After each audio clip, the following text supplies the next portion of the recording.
My son, Lucas's quiet cries echoed through the house, fragile and insistent, as only a mother can understand.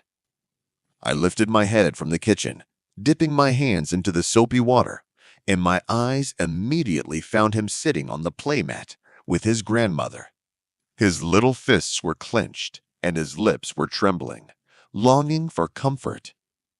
A shiver ran through me at the sight of his distress, a primal urge to hold him close and make things better. I headed toward him, my heart already tugging me closer, but then my mother-in-law's voice came into the room. "Stay away, dear," Gloria said, waving her hand dismissively. "You're spoiling him.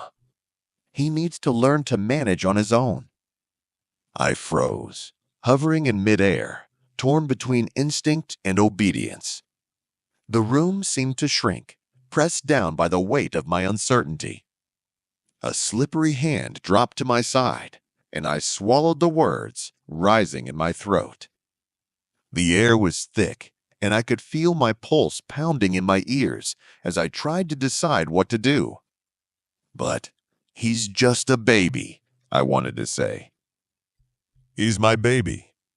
But Gloria's eyes were fixed on Lucas, her lips folded into the familiar, unyielding line I'd grown accustomed to. Her stance was commanding, and it was clear she expected me to obey, as she always had. Ever since Lucas was born, Gloria had been there for me, giving advice that felt more like orders. And I, desperate to avoid conflict, had always stepped back, letting her take the lead and trying to keep the peace. I convinced myself that she was only trying to help, that her experience as a mother gave her insight that I might not have. But deep down, every time I pulled back, I felt a piece of myself being destroyed, my confidence in myself as a mother slipping away. "You're making him too attached," she'd say. "He should be comfortable with others, not just you." As if my love could somehow harm him, as if too much love could make him weak. I heard those words so often that they began to echo in my own mind, and I began to doubt my instincts, to question whether I was doing the right thing for my son. Lucas's cries turned to quiet sobs, his little body shaking as he looked around, searching for me. Everything inside me clenched. I wanted to take him in my arms, to hold him, to let him know I was there for him, that he was safe. The longing in his eyes was too much, and it felt like a physical ache in my chest. He needed me, and all my insides were screaming for me to go to him. "He'll be fine," Gloria said, her voice steady and unwavering. "He needs to learn to calm down." I bit my lip and nodded, even though everything in me was screaming against it. My hands returned to the dishes, but my eyes never took my eyes off Lucas. His sobs were slowly subsiding, but his tear-filled eyes were still searching, and his tiny hands were still reaching out. I felt powerless, torn between the desire to keep the peace and the overwhelming need to comfort my child. It was then that I realized I couldn't go on like this. I couldn't let Gloria's voice drown out my instincts, my love for my child. I couldn't let Lucas believe that his cries, his needs didn't matter. That when he called for me, I wouldn't be there for him. The realization hit me like a wave, and I realized I had to make a change for Lucas's sake and for my own.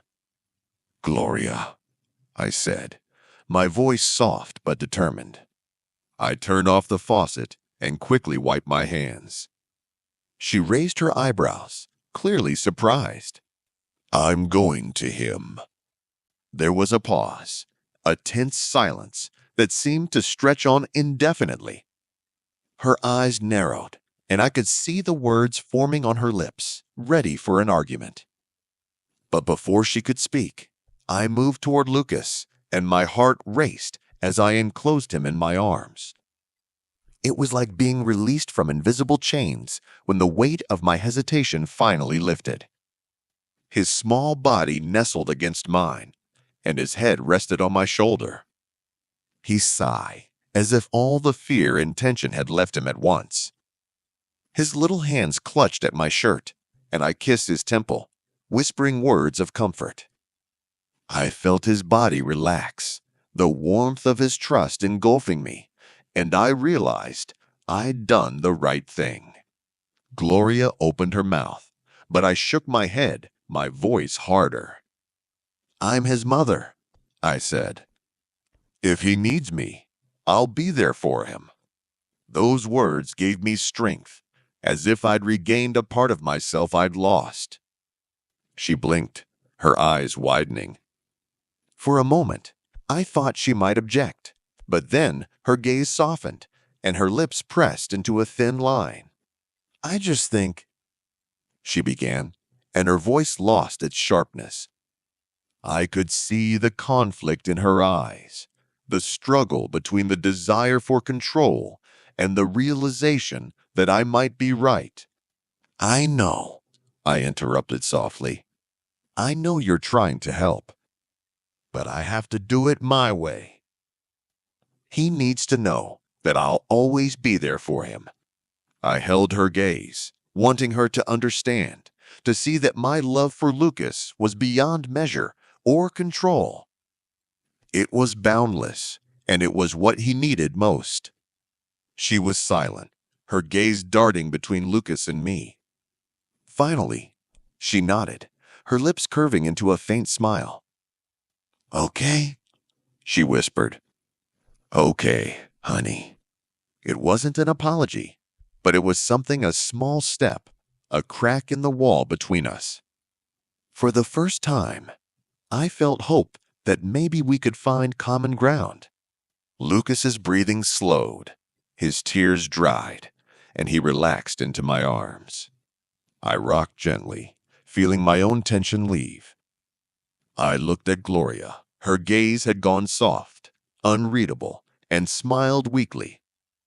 There was a vulnerability in her eyes that I hadn't noticed before, a hint that perhaps she understood more than she was saying. "I'm going to need your help," I said, my voice softer. "But I need you to trust me too." Those words hung in the air, becoming a bridge between us that I hoped she would cross. I wanted her to be a part of Lucas's life, but I needed her to respect my role as his mother. Gloria blinked, and for a second, I thought tears appeared in her eyes. She nodded, her smile even warmer. "Of course," she said. "Of course, sweetheart." There was a softness in her voice that I hadn't heard in a long time, and it gave me hope that things could change.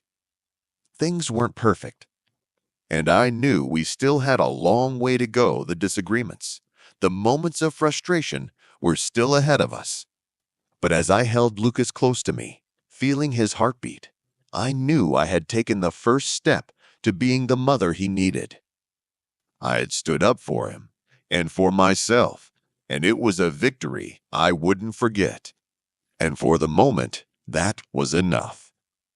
I had enough strength to keep going, to keep fighting for my son and for our common bond. Enough to believe that one day Gloria and I could find a way to work together instead of against each other. Enough to know that my love for Lucas was the one thing I could count on always, no matter what. And maybe that was enough for both of us.